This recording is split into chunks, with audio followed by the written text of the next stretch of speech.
Bueno, durante este tiempo lo que nosotros hemos estado haciendo es tratar de ir adecuándonos a todos los elementos que nos van a permitir una lectura, digámoslo así, correcta de la lengua hebrea. Hoy, en la clase que tendremos, vamos a afrontar algunos de los temas que nos ayudaría ya a tener como una visión general de la lectura. En esta lección que vamos a inaugurar, también ya vamos a comenzar el estudio de algunas de las categorías gramaticales. Entonces, lo que hemos recorrido hasta ahora nos va a asegurar la parte como fonética, una posible, como les he dicho yo desde el principio, reconstrucción de la lectura de la lengua hebrea. Recuerdo que la lengua hebrea que estudiamos es la lengua bíblica, no la lengua moderna, aunque hayan parecidos y relaciones, pues obviamente no es lo mismo. Los otros elementos fonéticos que hagan falta los iremos viendo a medida que vamos estudiando también la parte gramatical, pero al menos quiero dejar señalados los esenciales, los que necesitamos para transliterar y los que necesitamos para leer, también los que necesitamos para seguir comprendiendo todos los fenómenos lingüísticos que van pasando dentro de la lengua. Entonces vamos a iniciar nuestra Shiur Mispar Shalosh, es decir, la lección número 3. Como ustedes ven acá, Shiur, como siempre hemos leído, Mispar y Shalosh. Una preguntita, simplemente como para que nos acordemos de lo que vimos la vez pasada. Mispar. Este Shva, obviamente aquí lo estoy haciendo de manera muda, pero alguno me quiere explicar por qué es un Shevanaj o un Shevan mudo. Está después de una vocal breve, por lo cual entonces decimos mispar shalosh. Shiur mispar shalosh. Vamos a comenzar con algunos signos que nosotros hemos estado viendo a lo largo de nuestro contacto, por ejemplo, con la Biblia, con el texto hebreo. Vamos a mirar también estos signos como son, uno de los más interesantes, como lo veremos ahorita mismo. Entonces la clase y las siguientes clases que nos encontremos, o sea, cada vez que inauguremos una nueva lección, la lección número 4, lección número 5, siempre enfrentaremos esos signos que no pertenecen propiamente a lo que diríamos las palabras hebreas, pero que ayudan a la correcta lectura de la lengua hebrea o del texto que nos ha llegado a nosotros. ¿Cómo así que signos? Sí, hay acentos principales, secundarios. Hay una serie de cosas que tenemos que también que comprender dentro del texto. No solamente nos basta comprender las palabras en sí o sus relaciones, sino también comprender esos signos para poder tener una adecuada lectura. Yo advierto que generalmente cuando uno estudia hebreo, esos signos no se enseñan, eso se deja para que cada uno los estudie, pero yo los he creído fundamentales, porque todos esos signos han sido colocados dentro de un texto por alguna razón e incluso pueden a veces afectar la interpretación. Entonces, por eso es bueno que los conozcamos y que los vamos conociendo poquito a poco. Entonces, cada lección los vamos a ir viendo de manera dosificada. Aleph, el pataj furtivum. Es así como yo quiero comenzar con un signo muy importante, realmente un signo vocálico que llamaremos el pataj furtivum. Como ven, furtivum es letra, es lengua latina. Sabemos porque todos hemos pasado aquí por el latín que significa furtivo. Recuerda la canción, ¿no?, de la ópera, una furtiva lágrima, ¿no? También a esto se le llama en la gramática la vocal ligada. Y vamos a comprender un poquito qué es eso de la vocal ligada. Si hablamos de pataj, pues ya sabemos que es pataj. Es ese signo que tiene un sonido en A, una vocal breve, pero este pataj furtivum es un comportamiento de esa vocal en unas condiciones precisas y las vamos a conocer.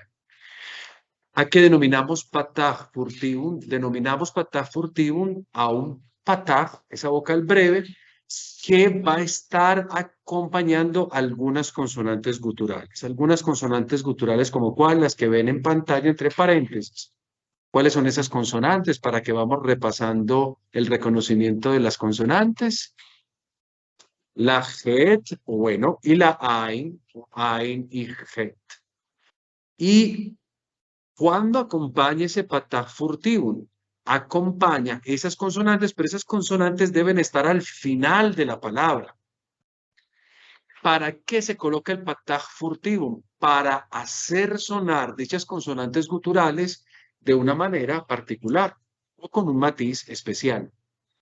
Cuando se coloca el pataj furtivum ahí, al final de la palabra, y al final de la palabra yo tengo o una het o una ain, pues obviamente ahí estoy creando este fenómeno fonético. En esta posición es que nosotros llamamos esto pataj furtivum, porque ya la A o el pataj es una vocal que se pronuncia de manera breve. Pero colocado ahí, entonces el sonido pues realmente no es tan largo, es una pequeña A, todavía más veloz, por eso esa idea de furtiva. La vocal, como ven ustedes en pantalla, se desliza furtivamente. Esto es muy poético porque se desliza furtivamente, es decir, suena furtivamente ante la gutural. O sea, yo tengo una het al final o una ay. Yo le voy a colocar un pataj en una posición que seguida le explico. Y cuando voy a leer eso, esa pataj la voy a leer antes de hacer sonar la gutural. Seguida miramos un ejercicio con eso para que nos quede claro.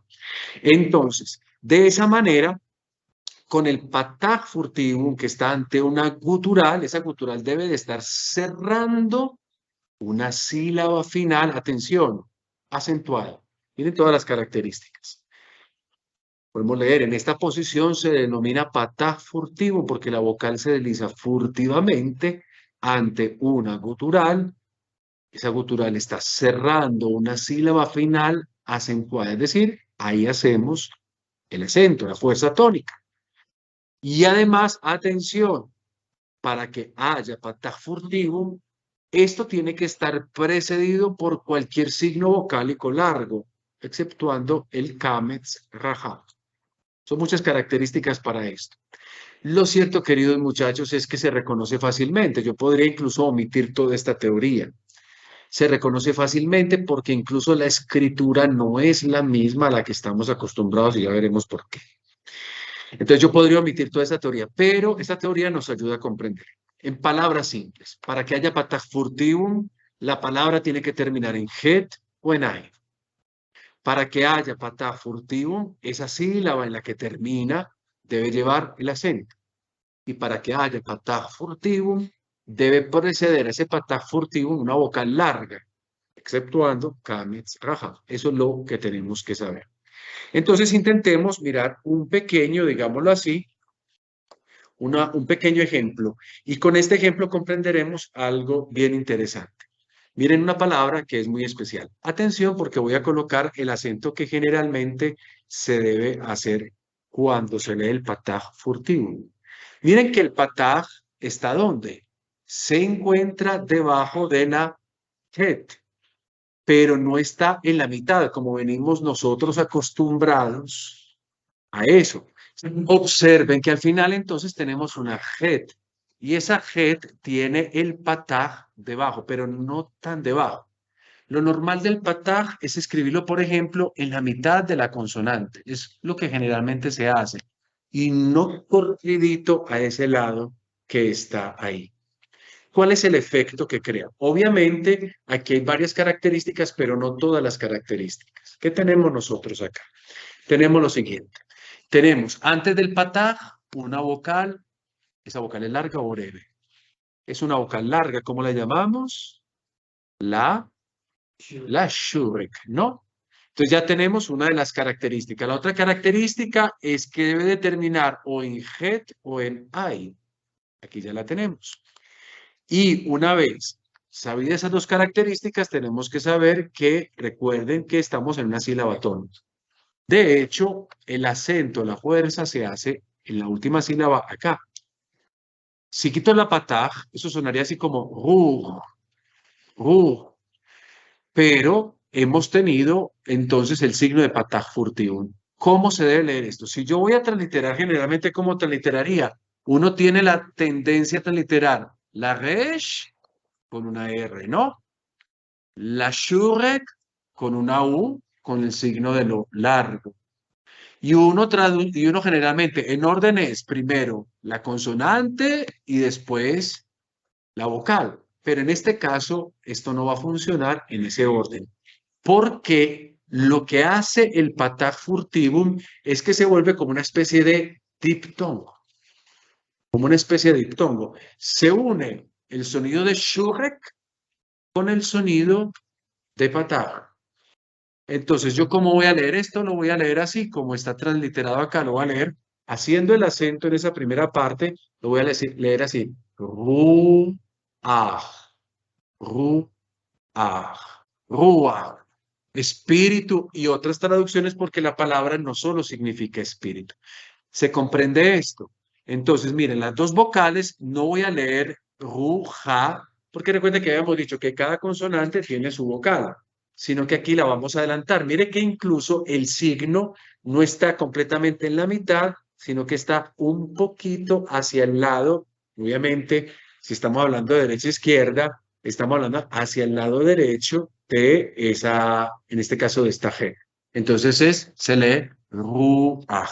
Se vuelve, digámoslo así, como una especie de diptongo, como estamos nosotros acostumbrados en nuestra lengua española. ¿Cómo lo traducimos? También cómo lo pronunciamos, es decir, en ese orden. Miren que el pataj lo traduje acá. Entonces, traducimos espíritu, pronunciamos ruach y después transliteramos ruach, pero nunca hacemos esto que ustedes ven acá. ¿Es claro esto? Bueno, yo a veces no me dejo llevar por el sí es claro, sino que los ejercicios confirman la claridad que uno ha tenido de esto o no. Observemos esta palabra. Antes de leerla, esta es la palabra que tiene como concepto la idea del arbusto del matorral. Vamos a deletrear. ¿Cuál es esta consonante o la primer consonante que ustedes ven en pantalla? Está la sin, ¿esta cuál es? La jirek con madre de lectura o mater lectionis. Luego tengo el pataj que llamaremos furtivum. Recuerde siempre esa especificación porque una cosa es pataj y la otra es pataj furtivum. ¿Y qué tenemos al final? Una jet. Entonces, ¿cómo debemos leer? Debemos leer consonante, vocal larga. Recuerden que el pataj furtivum está siguiendo una vocal larga y acompañando o una jet o una a. Entonces, ¿cómo leemos esto? Sí. Entonces, sí, ah, sí, ah. Y recuerden que esa IA forma como una especie de diptongo. Este, que es parte de un verbo. Juan, ¿puedes leer, por favor? El acento, recuerden, es en la última sílaba. Muy bien, yo de a. Aquí no decimos la ay. ¿Por qué no decimos la ay? Porque se supone que es una clausura en la glotis. Eso es lo que está tratando de hacer el pobre Juan Pablo durante todo este rato, pero trata de cerrar esa glotis, pero no le da. La hacen hasta que la cuerda vocal se le salga por un lado. Bueno, yo de a. ¿Y cómo la transliteraríamos, Juan? Una Y, una O con el signo de Macron, no la casa. ¿Por qué? Porque para eso necesitaría una BAF, sería la Holem. Pero aquí es una Holem sin más ni más. Entonces simplemente un Macron, signo de lo largo. Luego, la D por la Dalet, la E con el signo del Macron. Muy bien. Y ahora la A y como si fuera el espíritu áspero del griego. Aquí tenemos iodea, iodea, iodea. Correcto. Vamos con nuestro querido amigo. Puedes leer, por favor, acá. El acento siempre lo hacemos en la última sílaba. Yo. Muy bien. Sholea. Muy bien, muy bien. Sholea. Sholea. Bien. ¿Cómo lo transliteraríamos entonces? Una S con sus antenitas, si quieren decir así. Eso tiene sus propios nombres, pero antenitas o lo que sea que nos ayuden. Luego, miren, aquí como yo sé que esto es una show y no es otra cosa. Exacto, porque si fuera el otro sigma, es que el otro sigma, ya estoy en griego, si fuera la sin y coincidieran las dos vocales, este puntico me serviría para identificar la sin y al mismo tiempo para identificar Holem. En un punto se reúnen ambas. Bien, Aquí tengo entonces yo. Luego que coloco la O con el macron, el signo de lo largo. Luego la lamed está transliterada con una L. Luego la E, que es esa letra, ¿cómo la llamamos? El signo vocálico. CR, CR. Muy bien. Luego la A de pataj. Y finalmente la H de la G con su puntico para diferenciarla de la G. Sholea. Sholea. No nos interesan tanto los conceptos. Los conceptos están ahí simplemente como para que veamos que eso tiene su significado, pero nos interesa aquí más que todo la lectura. Ya en los talleres, en el segundo taller que lo traje, sí lo traje acá, para que si lo quieren hacer, lo hagan. Del taller pasado ya aparecen otras 10 palabras, que son las palabras más usuales de la lengua. Entonces ya tendríamos un conglomerado de 20 palabritas. Y así sucesivamente, yo los invito a que le echen una miradita. Bien, Willes, este es para ti. Aquí tenemos el acento. Muy bien, Noah. Noah. ¿Y cómo transliteramos Noah? Muy bien. La O de Holem con el macrón.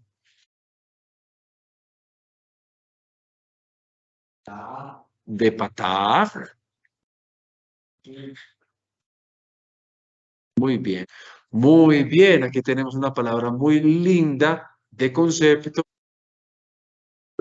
Rea o rea, porque recuerda que la resh se hace de la manera velar, no pongo un poquito como cuando digo, ¿no? Como si estuviera haciendo gárgaras, rea, como si fuera francesa, prójimo, amigo, compañero. Entonces, ¿cómo transliteraríamos esto?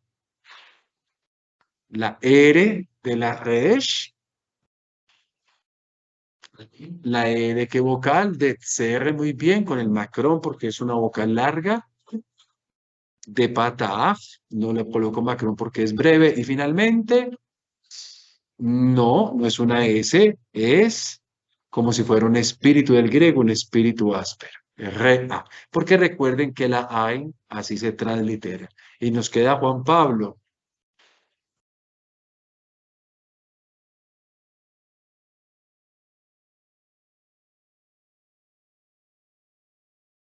No, tranquilo, no te preocupes. Mira, mira, aquí dijimos el anterior re-a.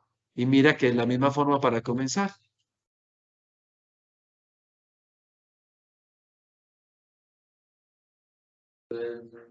Vamos a identificar si quieres las letras. Muy bien. Re. Aquí no pronunciaríamos porque esto sería una madre de lectura también. Entonces pierde su sonido particular y se une. Por ejemplo, en hebreo moderno podría sonar reír, sí, pero no estamos en hebreo moderno, sino en esta reconstrucción. Entonces quiere decir, diríamos re, exacto, exacto, la largo porque es una boca larga, re, y después, ah, re, ah. ¿Cómo transliteraríamos entonces esto? La res con una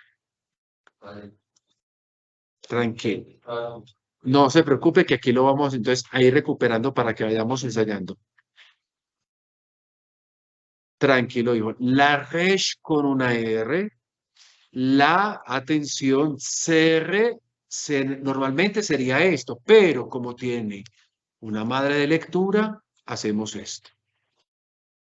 Luego tenemos pataj con A y luego obviamente esta H. Rea, olor o aroma. ¿Cuál es la diferencia con la anterior? Mira las letras. Pero la pronunciación. Re-a. Y aquí digo re-a.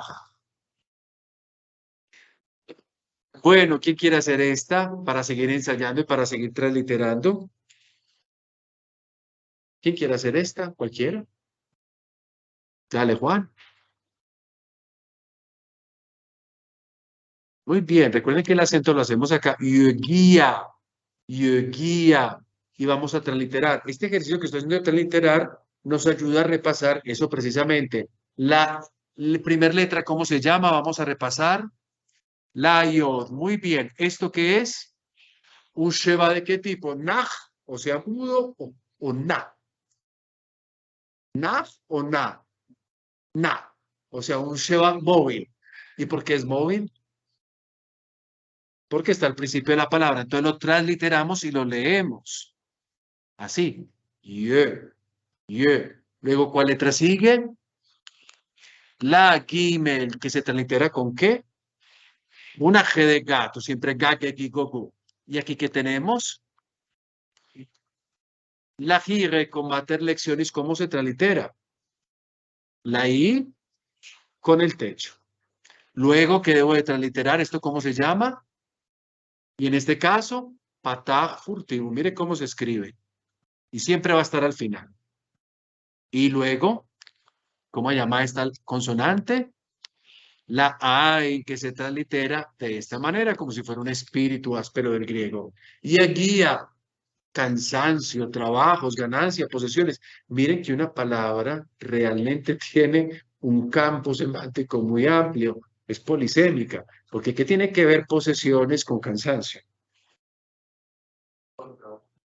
Bueno, el trabajo produce cansancio, uno podría decir que por ahí hay alguna relación, pero mire que nuestra lengua tiene una palabra para cada cosa, pero estas lenguas son sintéticas. Bueno, ¿quién quiere leer esta?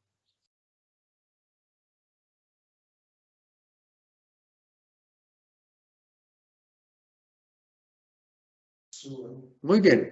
Recuerden la pronunciación. Zua. Esa es la. ¿Qué es esta consonante? ¿Cómo la llamamos? La zain. La zain. Suena un poquito rarito, pero la zain. ¿Qué se translitera cómo? Como una Z. Muy bien. ¿Esta cuál signo vocálico es? La shure, que se translitera como? Como una U con su techo. Luego, o sea, ¿y esa cómo es que se llama? Yo les pido que digan eso, ¿sabe por qué? Porque eso ayuda a asimilar. Después no nos estamos, ay, ¿cómo es que es eso? ¿Cómo se llama? Y finalmente, ¿cómo se llama la última consonante? Ain, que se translitera como, muy bien, Zua, Zua, Zua. No se preocupen por los conceptos, porque estas palabras igual las volveremos a recoger en los vocabularios y a aprenderlas. Y la última palabrita, muy usual, esta sí vale la pena aprendérsela, muy usual. ¿Alguien la quiere leer? Muy bien. Zeroa, zeroa. Vamos a transliterar cómo se llama esta primer consonante. Zai, muy bien. ¿Esto qué será? Sheva, no. Hasta ahí. Sheva, no. ¿Qué significa? Que se translitera y se pronuncia. Entonces lo translitero así. Recuerden que hay otras maneras de transliterar el mismo Sheva, pero bueno, aquí vamos a adoptar esta. Luego, ¿cómo se llama esta consonante? La resh, que se translitera como. Muy bien. Ahora tenemos este signo vocálico. ¿Cómo se llama esto? Es un holem. ¿Y cómo lo translitero? La O con techo. Muy bien. Luego, patah, patah furtivum. Y luego, ain, que se translitera como un espíritu áspero. ¿Qué dice ahí? Zeroa. Es una palabra muy común, entonces sí es bueno que esta sí la pueden apuntar para irla adelantando. Zeroa, zeroa. ¿Queda claro esto para ustedes, muchachos? Entonces el patah furtivum forma fonéticamente como una especie de atención de diptongo, incluso muy parecido a lo que nosotros hemos estudiado en griego, porque se trata de juntarse con una vocal larga, mientras que el pataj es siempre una vocal breve. Entonces, tiene como alguna sensación de parecido, aunque obviamente eso no se podría pues completamente decir con el griego. Pero entonces hay una vocal larga con una breve y forma esa ejecución fonética OA o UA o EA o IA, pero recuerden que nunca con Kame Sarraja. Eso sí, no forma ahí esa especie de diptongo. Bien, ¿queda esto claro para todos? Espero pues que quede claro. Ustedes van a encontrar en la en el tercer taller que corresponde a esta lección, una serie de ejercicios de pronunciación y de transliteración de estas palabras. Bet y el puntico arriba, por el número 2, algunos signos para la correcta lectura del hebreo clásico.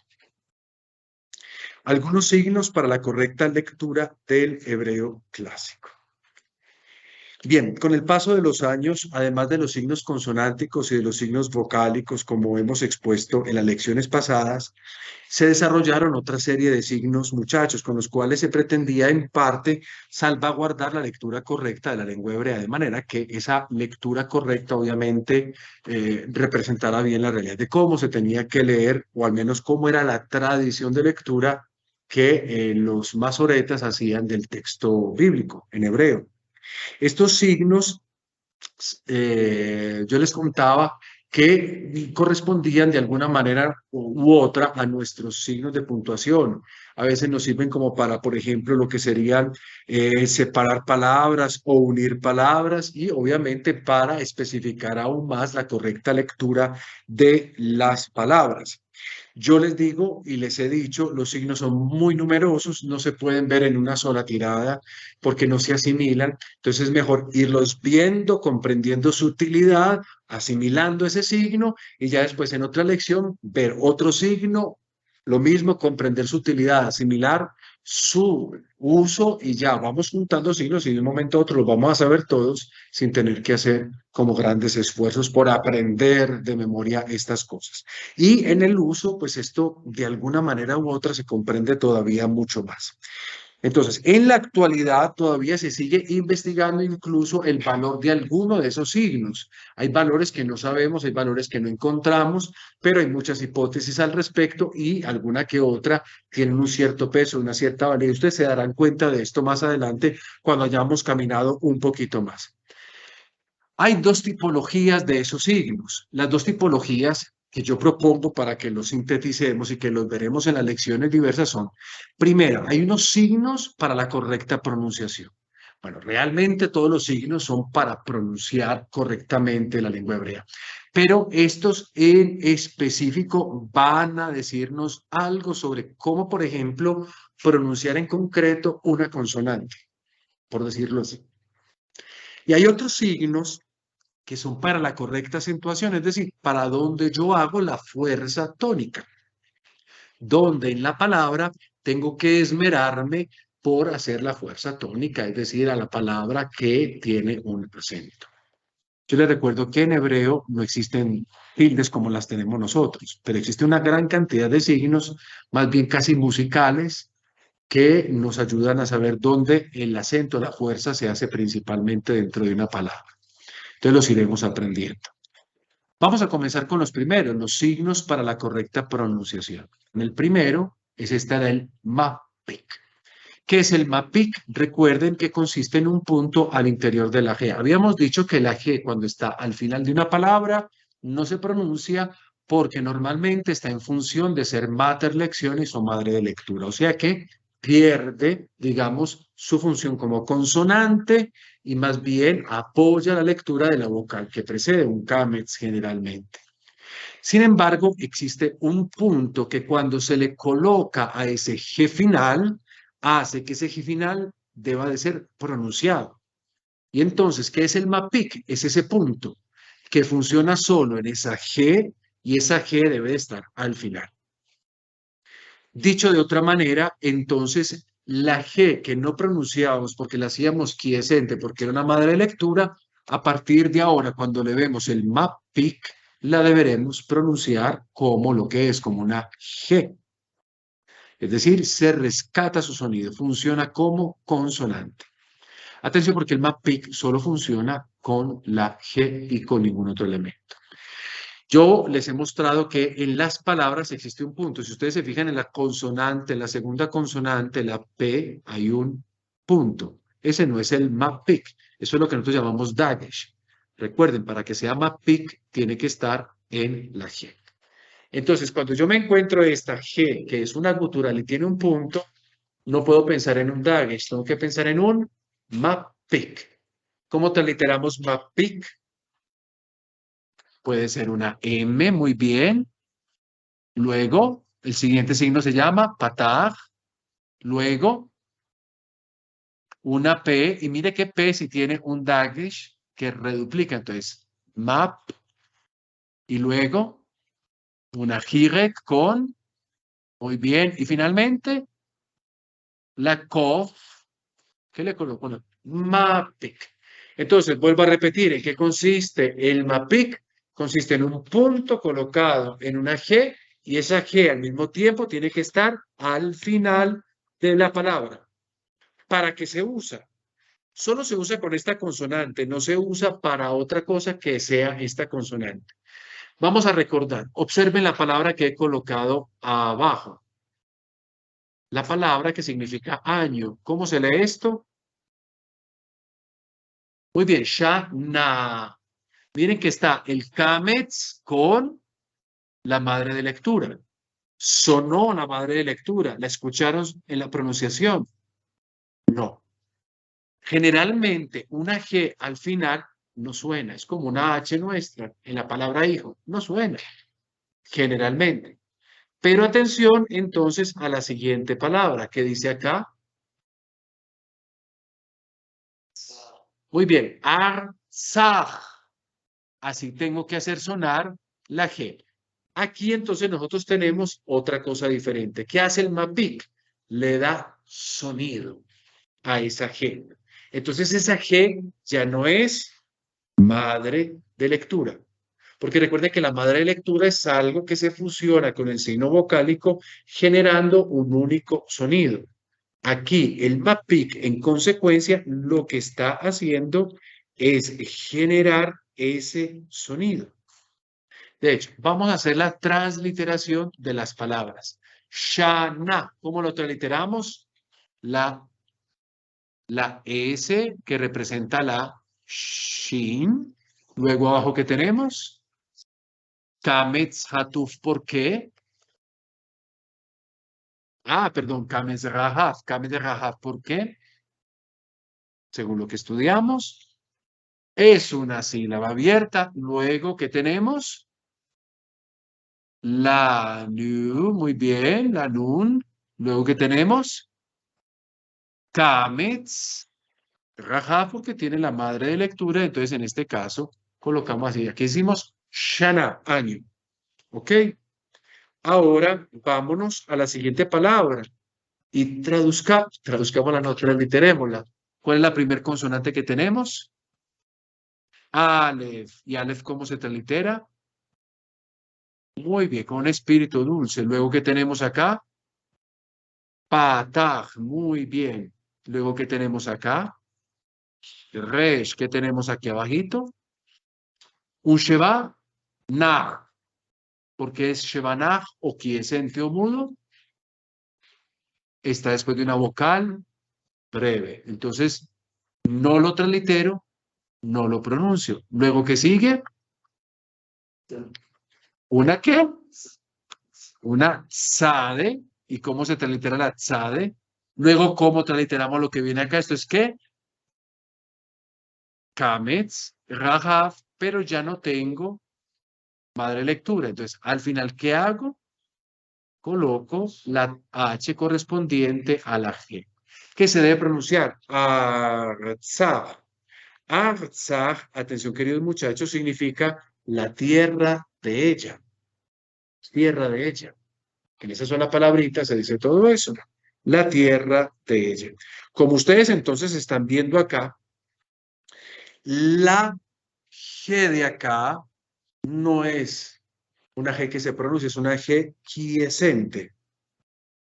Pero acá la G deja de ser quiescente para ser móvil, para pronunciarse, deja de funcionar como una madre de lectura. Y entonces, si deja de funcionar como madre de lectura, la tengo que pronunciar y la tengo que transliterar. ¿El MAPIC se translitera? No. Bueno, díganme, ¿esto ha sido claro para todos o no? ¿Se comprende? Bien, entonces, dicho esto, este es el primer signo que nosotros tenemos acá, el MAPIC.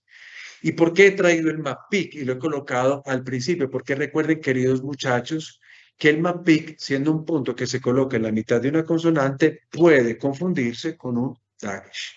Entonces, hay que solucionar la confusión. Las consonantes guturales nunca llevan dagesh, no pueden llevarlo, por norma. Entonces, aquí lo que nosotros tenemos es un mapik en una consonante gutural. Entonces, aquí no es dagesh, sino mapik, que significa que yo al final, cuando me encuentro hasta aquí al final, lo tengo que pronunciar.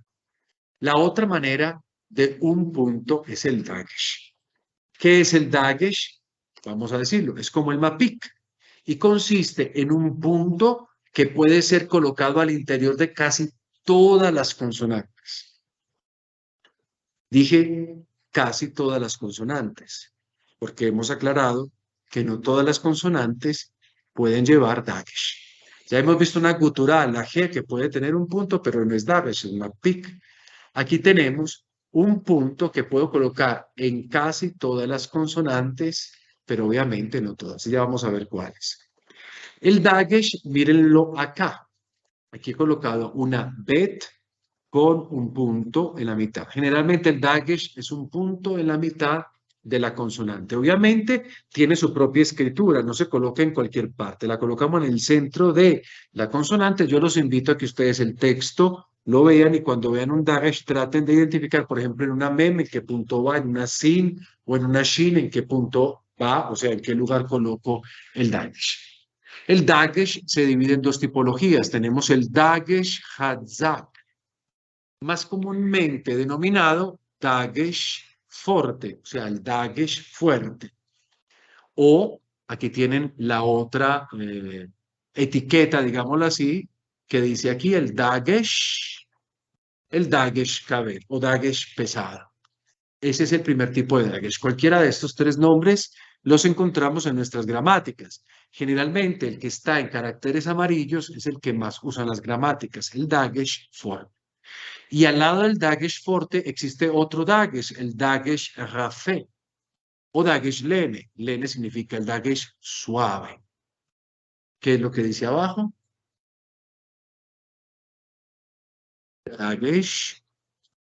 Dagesh kal, significa ligero, el dagesh ligero.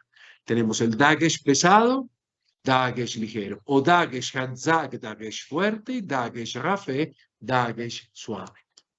Entonces, hay dos tipos de dagesh, es decir, que este punto que nosotros vemos al interior de una consonante no siempre funciona como un dagesh forte o no siempre funciona como un dagesh lene. Eso es lo que vamos a estudiar. Entonces, comencemos y profundicemos al respecto de eso. Vamos a comenzar con el dagesh forte, que es, digamos, para mi manera de comprender el más fácil de todos, porque pues no hay que hacer muchos realmente esfuerzos para entender lo que esto significa. Comencemos entonces con el dagesh forte. Dagesh forte, recuerden, dagesh hazak o dagesh kabed. ¿Qué es el dagesh forte? El dagesh forte puede ir al interior de cualquier consonante. Cualquier consonante indicando que ella debe de ser reduplicada. Atención, dije cualquier consonante, pero hay unas excepciones que enseguida voy a marcar. El dagesh, cuando lo coloco en cualquiera de esas consonantes, indica que dos veces, como si estuviera que pronunciarla dos veces, como en el italiano, que hay consonantes dobles y que hay que hacer el esfuerzo de prolongar la pronunciación de esas consonantes, o como en español, cuando tenemos la palabra con natural. Si ustedes se dan cuenta, nosotros nunca decimos con natural, decimos con natural. Entonces, como si alargásemos una N alargada que la escribimos dos veces. Bueno, eso es lo que hace el dagesh forte, reduplicar la consonante. Y eso se debe percibir tanto en la pronunciación como en la transliteración. Mucha atención para los que de ustedes estudian el hebreo moderno. En el hebreo moderno esto ya no pasa o no se percibe así. Esto es del hebreo que estamos estudiando. Entonces, el hebreo clásico, el hebreo bíblico. Entonces, con natural es una buena representación. Aquí ustedes donde ven la letra doble N, imagínense que ustedes es como si escribieran una N y a la N, voy a escribir una N acá, le coloco el dagesh acá. Eso significaría que realmente son dos N, lo que pasa acá. Entonces, en hebreo va a pasar lo mismo. Hay una consonante que va a tener ese punto y va a reduplicar ese sonido o esa consonante. Pero ¿cuáles consonantes nunca deben de llegar dagesh del tipo forte? Recuerden, dagesh del tipo forte tiene un efecto, reduplicar. Entonces, se reduplica ¿dónde? En la pronunciación y en la transliteración. ¿Qué consonantes no se pueden reduplicar? Las guturales, que son Aleph, G, Het, Ain, y aunque no pertenece a la tipología de las guturales, tampoco Resh, la mayor parte de las veces, quizás el 98.9%, 99.9%, no se le coloca Dagesh forte, aunque en el libro de Proverbios encontramos por ahí una palabrita con una Resh que tiene un Dagesh en la mitad. Pero eso es una casi cosa extrañísima y tendrá su propio, digamos, su propia explicación. Entonces, en estas consonantes no va nunca el Dagesh forte. Pregunto, ¿dónde puedo colocar Dagesh forte?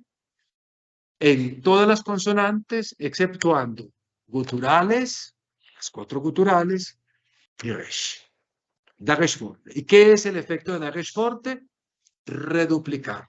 Es decir, que una consonante se pronuncie casi como 2 veces o doble vez o que se extienda, digamos, su pronunciación y en la transliteración lo tengo que verificar. Para ello, para que miremos un poquito de eso del Dagesh forte, observemos esta palabra que tenemos acá. Miren, obviamente he concentrado los colores donde está la consonante que tiene el Dagesh forte. ¿Cuáles son las consonantes que tenemos nosotros? Perdón, ¿cuáles son estas consonantes? Esta es la G. Generalmente la transliteramos así. ¿Cuál es este signo vocálico? Pata, que lo transliteramos así. ¿Cuál es este signo consonántico? Sí. Esta es sí. Entonces, mire lo que tiene ahí, un punto. Entonces, ¿cómo es ese punto? Entonces, mire lo que yo hago. Coloco 2 veces la S. Recuerden que esa S tiene como una especie de tilde para diferenciarla de la Shin. ¿Qué signo vocálico tenemos abajo? Es un Kames Rahav. ¿Porque está en qué? Para poder que sea Kames Rahav, ¿tiene que estar en qué? No, señor. Aquí cómo funciona, cómo sabemos que no sea un Kametz Hatuf, está en sílaba abierta. Consonante vocal, eso siempre es un Kametz Rahav. Bien, ¿qué tenemos acá? Es una Dalet. ¿Qué tenemos acá? Un Segol, que generalmente lo transliteramos así. Y atención, tenemos una G final. Nosotros podríamos colocarla así o podríamos simplemente colocarla arribita, porque hay que entender que esta G final está funcionando como una madre de lectura. Nosotros vamos a profundizar más. Yo hablé de las madres de lectura de una manera muy genérica, pero vamos a profundizar más. Aquí funciona como una especie de madre de lectura. Entonces, en la transliteración, nosotros tendríamos que hacer algo, es decir, comprender que cuando yo coloco esta G, aquí está la transliteración, yo no la voy a pronunciar. Al final no se pronuncia, pero después profundizamos un poquito más sobre las madres de lectura para que comprendamos de mejor manera esto. Entonces, si ustedes ven, la reduplicación y la pronunciación hacen esa, digamos, perdón, el Dagesh forte hace que esa consonante, en este caso la sin, tenga que ser reduplicada tanto cuando se pronuncia como cuando se translitera. En último término, miren cómo traduciría, perdón, cómo pronunciaríamos esta palabra. Diríamos, jasade. El acento lo hago al final.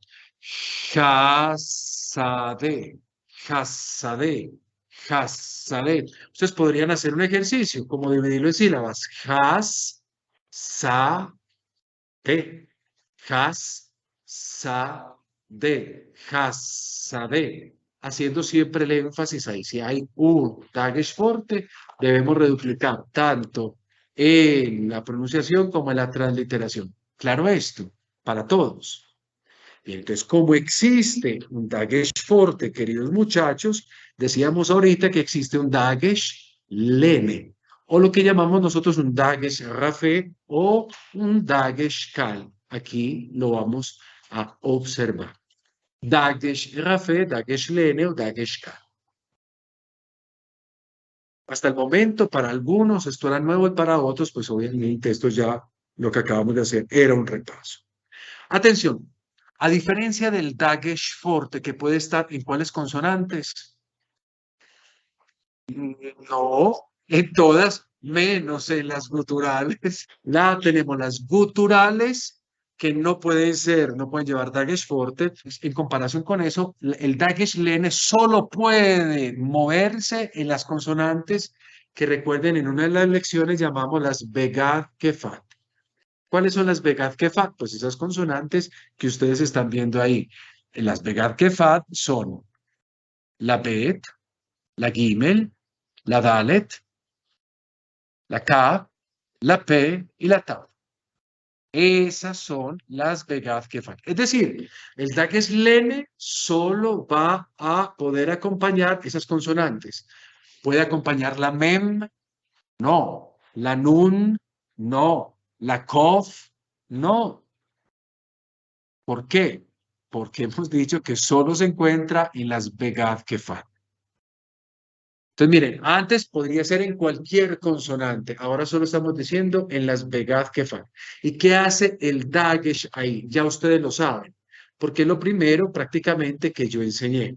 En las Begad Kefat, la presencia del Dagesh hace que esas consonantes puedan tener una doble pronunciación. Nosotros las estudiamos. Cuando está dentro de ellas, la pronunciación es explosiva u oclusiva.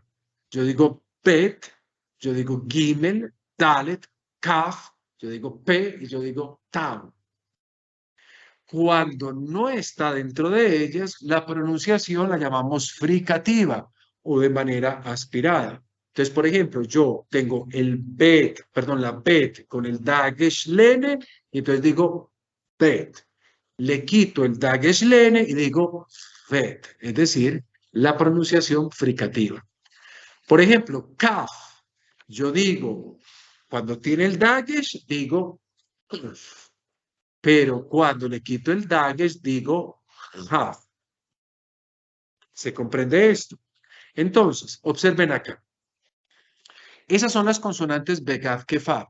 He diferenciado, distinguido con dos colores aquellas consonantes que conservamos la doble pronunciación y aquellas que desgraciadamente ya no sabemos cómo suenan. Por ejemplo, observenlas acá. Bet con dagesh lene suena de una manera. Bet sin dagesh lene suena de otra. Lo acabamos de decir. Sin embargo, Gimel con dagesh lene y sin dagesh lene suenan igual. Ya no sabemos cómo era el sonido de una, cómo era el sonido del otro. Entonces sonamos siempre como el ga, ge, gi, go, gu. Siempre de una manera así, oclusiva. Lo mismo Dalet. Tenga el dagesh lene o no lo tenga, vamos a pronunciarla de la misma manera. La cosa vuelve a cambiar acá con kaf. Kaf, por ejemplo. Y P, por ejemplo, tienen la misma situación. Con punto dagesh lene suenan K y suena P. Pero sin ese dagesh lene suena de manera aspirada o fricativa. Suena o suena como si fuera una especie de F. La misma situación no ocurre para la ta final, que con dagesh o sin él suena igual como una consonante oclusiva. ¿Es claro esto? Entonces, miren, vamos recopilando. Tengo el dagesh, que puede ser forte o leve. ¿Qué hace el forte? El forte simplemente reduplica y puede estar en cualquier consonante, inclusive incluyendo estas consonantes. Y está el dagesh lene, que lo único que hace es variar la pronunciación de las consonantes Begad Kefat. Pero, o problema, podríamos pensar en una pregunta. ¿Por qué? Porque si el dagesh forte puede estar en cualquier consonante, inclusive estas, ¿cómo diferenciar cuando las Begad Kefat tienen un dagesh forte y cuando tienen un dagesh lene? Esa es la pregunta que yo voy a responder a continuación. Entonces, vamos a tratar como de comprender esto. Ese grupo entonces de las Begad Kefat tiene dos tipos de dagesh, puede tener dos tipos de dagesh. Las otras consonantes no, las otras consonantes si tienen punto, es o porque es un mapik para la G, o es porque es un dagesh fuerte. Pero las begad kefat pueden contener o el dagesh fuerte o el dagesh leve. El dagesh fuerte, repito, es una reduplicación. Si yo tomo las begad kefat y les pongo dagesh fuerte, esas begad kefat se pronuncian de manera oclusiva y también se reduplican, si tienen el dagesh fuerte. Si solo tienen el dagesh lene, no se reduplican, simplemente se pronuncian de manera fuerte. Sintetizo. Si las begad kefat tienen el dagesh y es un dagesh fuerte, la debo reduplicar y la debo pronunciar de manera fuerte, oclusiva. Si en cambio es un dagesh lene, no debo reduplicar nada, simplemente las pronuncio de manera oclusiva. Vamos a diferenciar cómo distinguir entonces los dagesh de una o de otra, el dagesh fuerte del dagesh lene. ¿Cómo distinguir esto en las consonantes begad kefat? Esta es una síntesis que yo hago. El dagesh hazak o dagesh fuerte o dagesh kaved dentro de las begad kefat tiene que tener unas condiciones para que sea de reduplicación. ¿Cuáles condiciones? Que debe de estar precedido por una vocal. Si lo que hay antes es una vocal, antes de esa consonante con el dagesh, hay una vocal o un sheva. No me sirve el sheva quiescente. Cualquier vocal, inclusive el sheva na, el sheva móvil, no el sheva quiescente, ese no me sirve. O sea, es el único que no me va a servir. Si lo que hay antes es una vocal, entonces, atención, esa letra, begad kefat, lo que tiene la mitad es un dagesh forte. ¿Qué significa? Que lo debo reduplicar y además a esa consonante la debo de pronunciar de manera oclusiva. O sea, B, G, T, K, P y Ta. Siempre la voy a pronunciar así y obviamente de manera reduplicada. Eso es lo que pasa. ¿Se comprende esto? Miremos un ejemplo. Aquí les coloco esta palabra. Esta palabra significa en su cólera. Vamos a analizar punto por punto.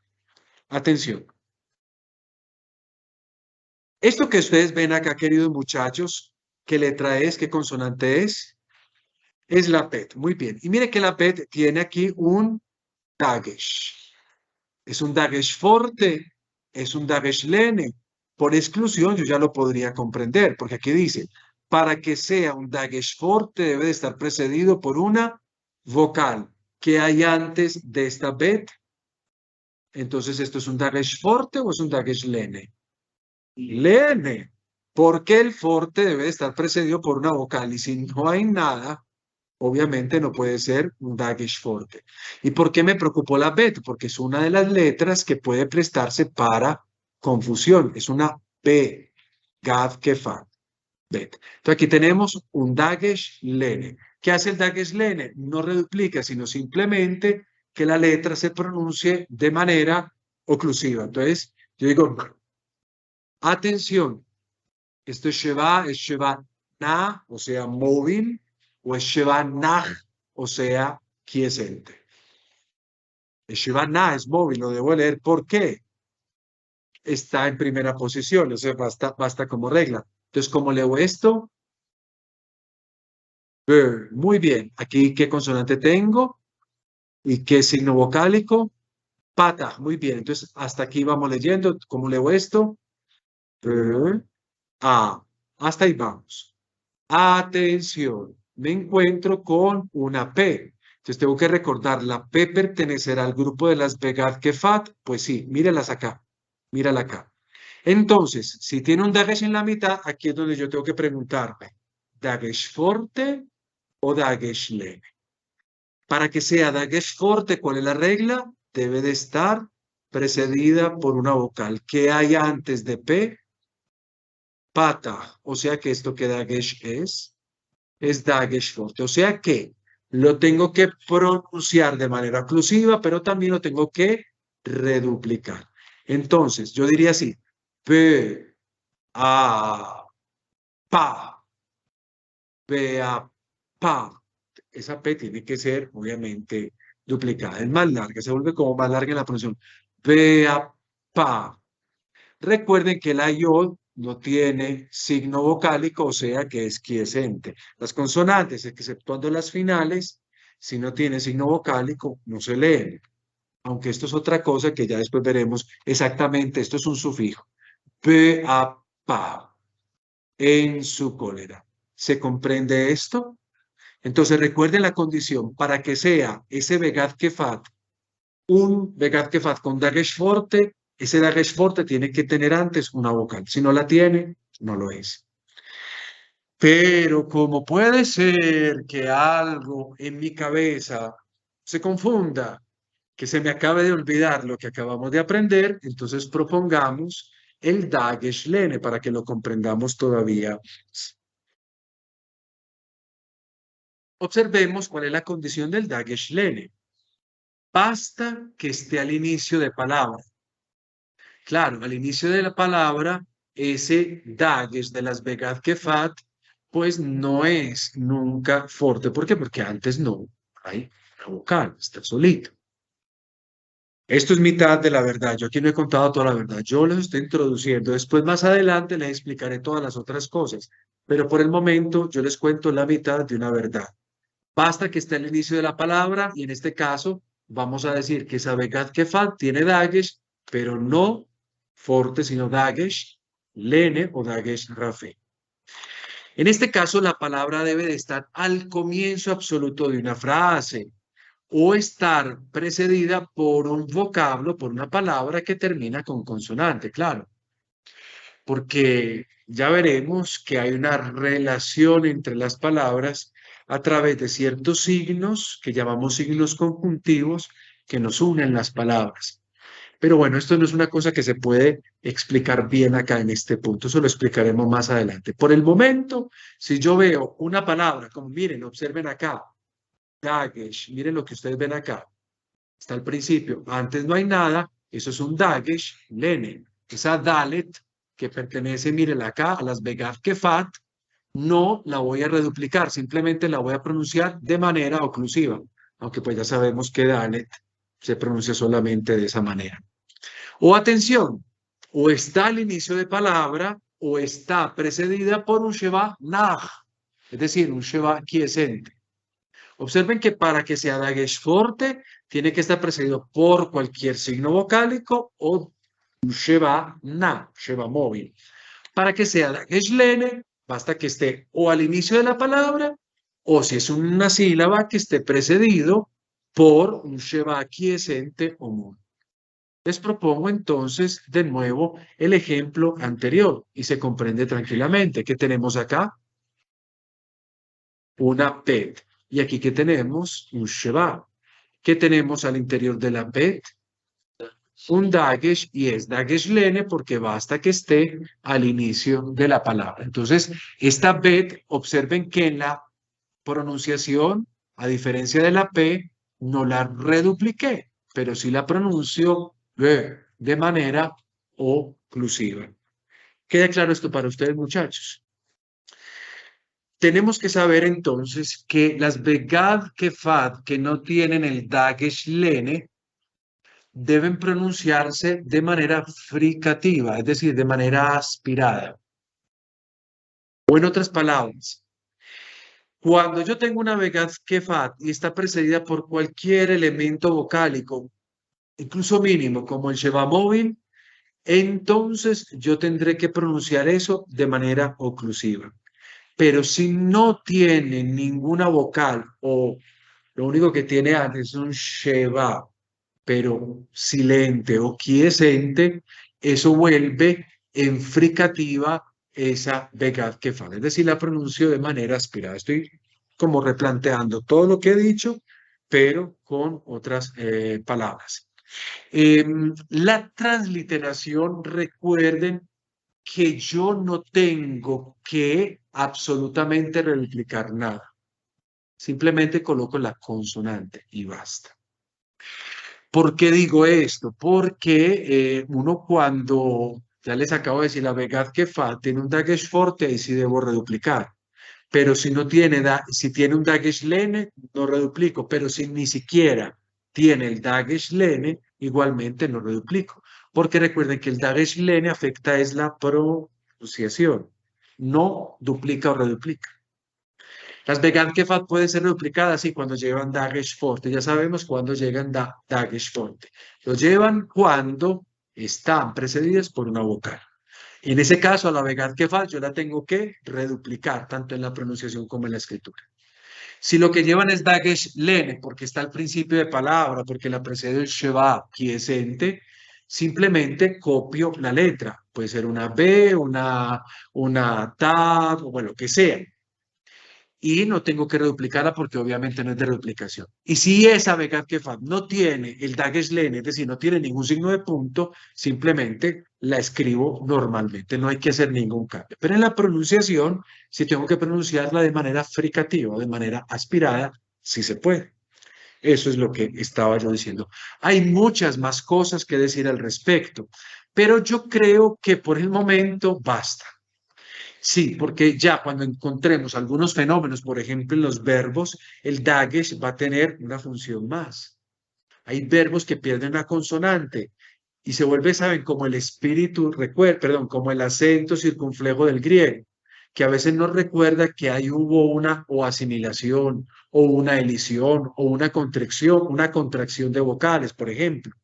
Aquí el Dagesh un poco me sirve para eso. A veces una letra se asimila a otra, entonces el Dagesh se marca ahí para recordar que ahí había una consonante. Entonces, palabras menos, hay mucho más que decir del Dagesh. Bien, las Begad Kefat, que son aspiradas, van a aparecer cuando, generalmente, esto como cosa lógica, cerrando una sílaba, por ejemplo, o al inicio de una sílaba cuando está precedida por el Shevanar, el Sheva quiescente. ¿Hay excepciones a estas reglas o a estas descripciones? Sí. ¿Y son explicables? Muchas veces no. Siguen permaneciendo como un misterio. Vamos entonces a una serie de ejercicios. Vamos a transliterar y de ahí, con la transliteración, sabremos exactamente si ese Dagesh que tenemos ahí es una cosa o es la otra. ¿Qué tenemos acá? Tenemos la primera, ¿qué letra es? Es una Het que se translitera con una H con un puntico. ¿Qué tenemos acá? Pataj que se translitera como una A. ¿Qué tenemos acá? Una Tet que generalmente la transliteramos así. Atención, las Tet, la Tet, lo que tiene al interior, ¿qué es? Dagesh, ¿de qué tipo? Solo puede ser Dagesh Forte. ¿Por qué? Porque no pertenece a las Begad Kefat. Entonces es un Dagesh Forte. ¿Y qué es el Dagesh Forte? Reduplicar. O sea que tengo que colocar dos veces la tet. ¿Qué tenemos acá? Un Kametz Rahav. ¿Y por qué es Kametz Rahav? Sílaba abierta. Y le coloco un macrón. ¿Cuál es este signo consonántico? Recuerde que lo translitero de esta manera. ¿Qué tengo yo acá? Una gire con madre de lectura, o sea que le hago esto porque es gire con madre de lectura. Y finalmente, ¿qué tenemos acá? Una mem sofit, basta ponerlo así. ¿Cómo leemos esta palabra? La leemos hat-ta-in. Significa los pecados. Hat-ta-in. Hat-ta-in. ¿Está bien esta? Vamos a ver cómo nos va con la segunda. Segunda palabra. Aquí la tenemos. Vamos a hacer nuestra transliteración. ¿Cómo se translitera esta letra? ¿Cómo se llama esta letra? Esta es la Kaf. ¿Y cómo se translitera? Como una K. Muy bien. Atención, ¿qué tenemos acá? ¿Y este Sheva es móvil o quiescente? Es móvil porque está al inicio de palabra. Entonces lo translitero de esta manera. ¿Y este Dagesh, qué tipo de Dagesh es? Porque es Dagesh Lene. Primero que todo, digamos, esta es una de las Begad Kefat, que son las únicas que podrían contener un Dagesh Lene. Y segundo, está al inicio de palabra, no hay una vocal antes.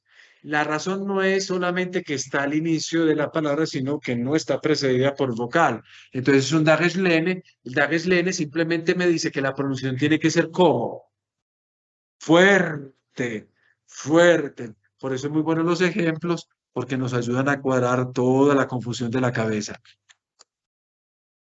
El forte es el fuerte, pero también el dagesh-lene puede ser. Las Begat Kefat también contienen dagesh forte. En este caso, no es dagesh forte, primero que todo, porque está al inicio de la palabra. Es un dagesh-lene. Pero ¿qué hace el dagesh-lene? Hace que la pronunciación de la consonante sea oclusiva, fuerte. Entonces yo no digo G, yo digo K, de la manera oclusiva. Eso es lo que es el dagesh-lene. Si en cambio esto no tuviera dagesh-lene, ahí sí, mi querido muchacho, yo digo G. Aunque translitere que, yo digo G. Ok, vamos a lo siguiente. ¿Cómo se translitera esta consonante? Con espíritu áspero. Bien, ¿cómo se llama esta vocal? CR, que la translitero como una E con Macron. ¿Y esto cómo se llama? La tzad sofit, que cómo se translitera. Y un puntico. ¿Qué dice acá? Que es. Hay que separar las dos E para que no nos suene como asimilada, como con la liaison francesa. Que es. Como un árbol. Que es. Que es. ¿Claro esto? Vamos a hacer esta tercera. ¿Qué tenemos acá? Una bet. Muy bien. La bet pertenece a las Begad Kefat. Entonces, este signo que tenemos acá es, ¿qué signo? Dagesh Hatzak o Dagesh Forte o Dagesh Rafe. Es Dagesh Lene, Dagesh Rafe. ¿Por qué? Porque recuerde que está al inicio. El Dagesh Forte necesita una vocal antes, entonces eso tiene que ser sí o sí Dagesh Lene. Entonces, Dagesh Lene afecta la pronunciación. Entonces, pronuncio esto como. Muy bien. Aquí que tengo un Sheva. Muy bien. Na. O sea que lo pronuncio y lo translitero. ¿Qué tengo acá? Ain, que es como un espíritu fuerte del griego. ¿Qué tengo acá? Una jirek. Y ya, basta porque no tiene madre de lectura. ¿Qué tengo acá? Tengo la taf. Y la taf la translitero generalmente con una T normal, pero tiene al interior un punto, un dagesh. Begad kefat. ¿Esto es un dagesh forte o esto es un dagesh lene? ¿Por qué? Porque antes hay una vocal, entonces tengo que reduplicar y tengo que pronunciar doblemente. Entonces, mire, por ejemplo, acá, la taf es una begad kefat, pero la taf en este caso se pronuncia fuerte y se pronuncia, perdón, de manera oclusiva y al mismo tiempo se reduplica. Finalmente, ¿qué tengo acá? Una jolen con mater lecciones. ¿Qué dice acá? Muy bien. Beito. Beito. ¿Qué significa en su tiempo? En su tiempo. Beito. Mire, una palabra para traducir tres nuestras. En su tiempo. Beito. Beito. Aquí tenemos un poquito más de jueguito. Bueno, primera cosa que tengo acá, que es, tengo la bet. Muy bien. ¿Y cómo la bet? Tengo yo, perdón, acá voy a escribir. Tengo la bet que la translitero con una bet. Este signo que es Dagesh-lene. Dagesh-lene, espero que ya se comprenda por qué. No hay una vocal antes. Está el principio de palabra, Dagesh-lene, o sea que la bet la voy a pronunciar como una B.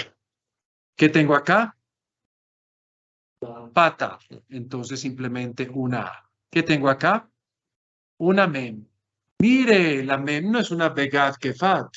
Por tanto, si lleva punto, que dagesh es dagesh forte, sí o sí. Entonces eso significa que tengo que reduplicar. ¿Qué tengo abajo de la mem?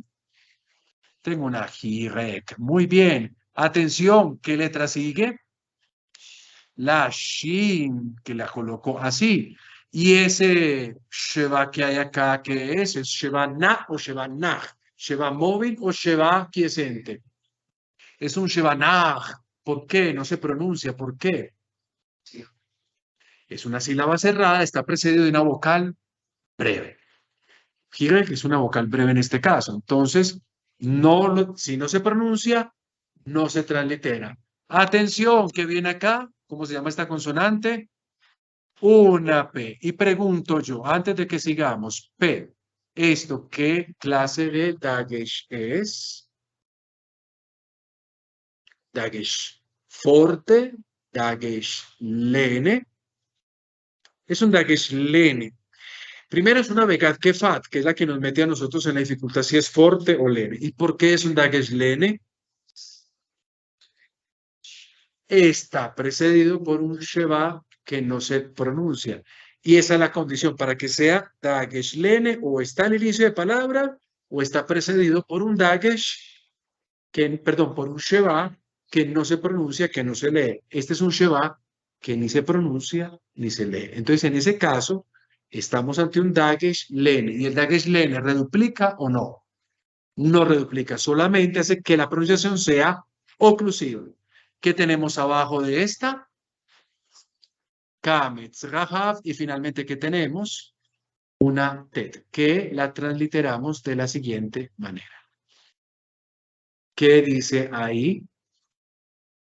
Bam mishpat. Recuerden que la reduplicación hay que hacerla.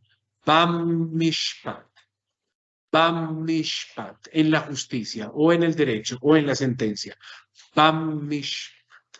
¿Claro esto? La última tendría que ser la vencida, y ya no más. Como ejemplo, ya no más. ¿Qué tenemos acá, queridos muchachos? Empecemos a transliterar. La primera consonante, ¿cuál es? La tzade es una S. Así tenemos el pataj. Gracias por tu corrección. Entonces, tzade con S, con el puntico. Pataj con la A. ¿Qué le sigue a esto? Dalet. Y atención, Dalet pertenece a las Begad Kefat. Ese punto que tiene como dagesh es dagesh forte o dagesh leve. Es un dagesh forte. ¿Por qué? Está precedido por vocal, lo cual hace que yo tenga que reduplicar. ¿Qué sigue acá? Gire con bater lecciones. ¿Qué sigue acá? Kof, muy bien. Bueno, Kof me quedó como rarito. ¿Qué es esto acá? Con mater lecciones. ¿Y qué me queda acá? Una memsofit. ¿Cómo decimos esto entonces? ¿Cómo lo leemos? Lo leemos así. Tzadikim. Tzadikim. Significa justos. Tzadikim. Tzadikim. Justos. ¿Queda claro esto lo del dagesh? Bueno, lo seguiré preguntando mientras hacemos otras lecturas y otros ejercicios. Y en el taller que corresponde a esta lección tendremos una serie de ejercicios para seguir transliterando y justificando si es dagesh forte o si es dagesh lene. Debo de concluir. ¿Cómo concluyo? Un minutico me le robo a ustedes con signos para la correcta acentuación. Solo uno de esos signos vamos a estudiar hoy y ya no más. Yo decía, hay signos para la correcta pronunciación, pero hay signos para la correcta acentuación.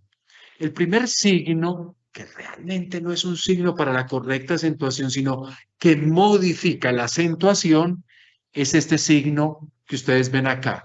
Lean esta palabra.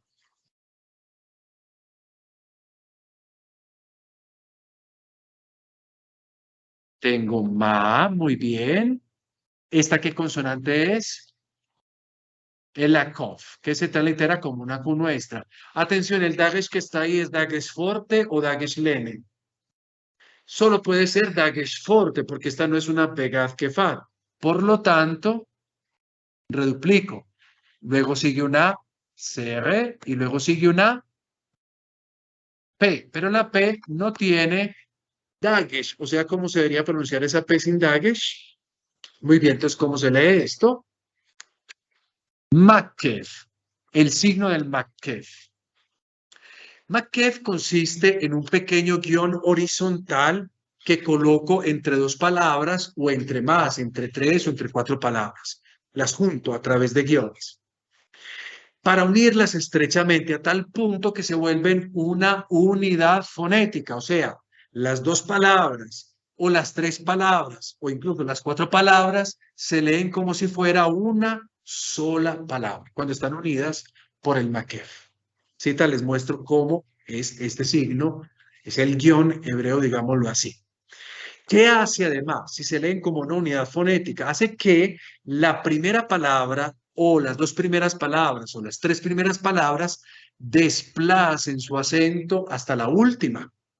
De manera que esas primeras palabras se vuelven lo que nosotros llamamos proclíticas. Recuerden que las palabras proclíticas son palabras que no tienen acento y que necesitan de la palabra que sigue para pronunciarse. Eso está en castellano también, está en griego. Eso es manera de recordar.